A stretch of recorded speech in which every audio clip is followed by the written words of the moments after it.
to be you? Like, what is it like to, and then I know, you know, you've gone through a lot of shit. And this latest thing with getting off of the benzodiazepine, that to me was a real shocker because, first of all, I had no idea that you were taking it. And then to find out that it's that difficult to get off of, and then to hear from other people that have tried to get off of it how difficult it is, and then to realize how many people around me have an issue with that stuff. Xanax is a motherfucker. And I didn't know what a motherfucker it was until I talked to a friend who is a counselor at a drug rehab center, where he was saying that that is one of the ways that people get locked back into drinking and doing drugs is a psychiatrist will prescribe Xanax. And sober people who get on Xanax all of a sudden start drinking. He said it's super common. He said that it's one of the most difficult drugs to get off of. He said, and this is something that Dr. Carl Hart, who's I love him to death. He's brilliant.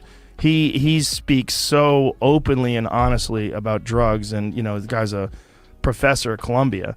He said that there's 2 drugs that will kill you when you get off of them. He goes, it's alcohol and benzodiazepine. Those are the 2 that if you just quit, you'll fucking die. And or you wish you would. Meanwhile, they're handing those things out like Tic Tacs. Yeah. Well, they were regarded as a safe substitute for barbiturates.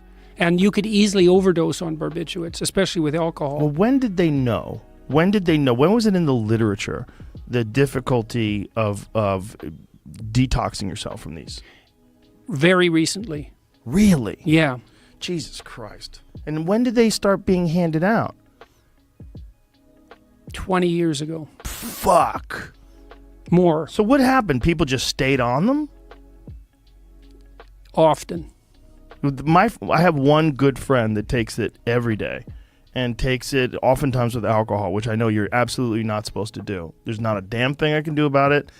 This is a friend that I love to death, and I put my hands up and I go, there's nothing I can do. And he's been on it for more than 10 years. Yeah, well, I started taking them because I was ill. Yeah. You know, and they helped because I couldn't sleep. I couldn't sleep at all. I don't know. I still really don't know what happened to me. You couldn't sleep, and so an anti-anxiety medication. Do you think that, and this is one of the things that I wanted to talk to you about, this is why I brought up the fame thing.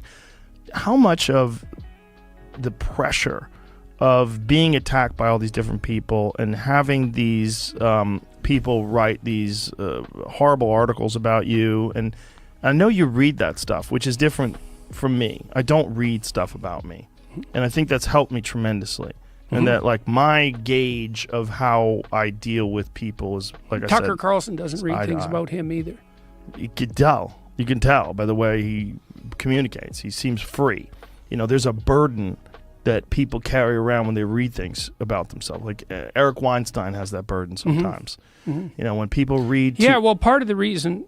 So did I read things about me? Well, yeah, but...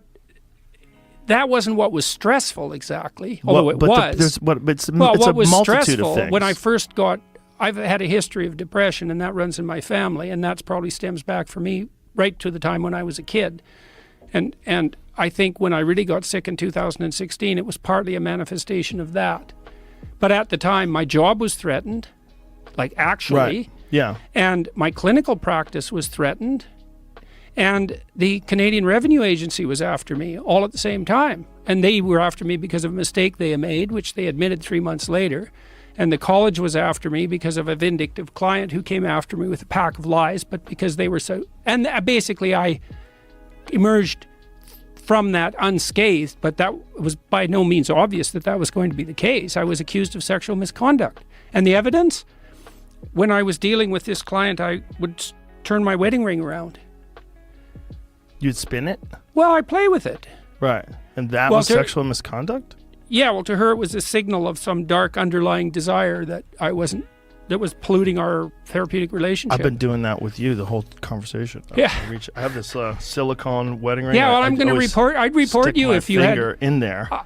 Yeah, exactly. Well, there you go. Bad? It's really bad. And if there was a college that governed the behavior of reprobates like you, I would definitely report. No, don't do that. That's terrible. I stretch it out. No, that's Freudian to the extreme.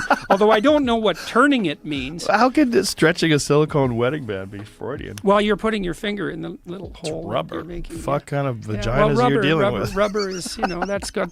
Anyways, we don't have to Anyway, go there. so Yeah. that was all you had done was play with your wedding ring. Yeah.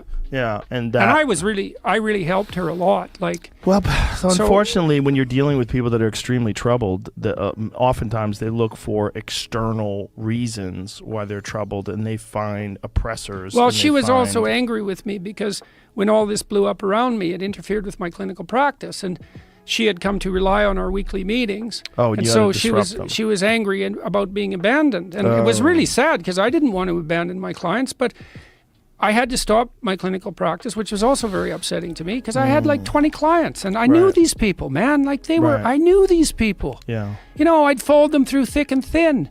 And then all of a sudden, so many things piled up around me that I found when I was in a clinical session that I was distracted. So Well, you can't be distracted in a clinical session. right. And so, anyways, what emerged from that, and it was in the middle of the winter, and I have seasonal affective disorder, I couldn't sleep at all for quite a long time. And I went to my doctor and I said, I can't sleep. And he gave me a sleeping medication and an anti-anxiety drug. And I took a little bit of the anti-anxiety drug and I could sleep. And my life was pretty stressful. And I thought, okay, I'm much better. I'm just going to leave this be. This is working. I'm not going to muck with it because I could barely go back to work. And what was it? A low dose Yeah. I couldn't even of feel it. Xanax? Really? Yeah, it was a low dose. So it alleviated the anxiety, but it didn't affect your cognitive performance, or it didn't affect the way. Well, it didn't affect it as much as how sick I was. Like that really affected it. So sick meaning Oh, depressed. No, You mean no. When no, you say no, you're it was- sick. No. When it hit, if I stood up, my blood pressure was really low. If I stood up, I'd faint. I was fainting five or six times a day. When are we talking about here? 2016. Okay, so this was when all the pressure from all these different sources was coming at you, Yeah. and that was making you sick. So it was No, physically. yeah, that was part of it. I think what it did was it stressed me enough so that I was more susceptible to whatever was wrong with me in the first place. So there was 'Cause I've had a something- lot of immunological problems. But So- this was also when you got on this diet, which has been very beneficial, right? When did you get on Seems the to diet? be. Yeah, it was around the same time. 2016, 17, Yeah. and that seemed Part of to my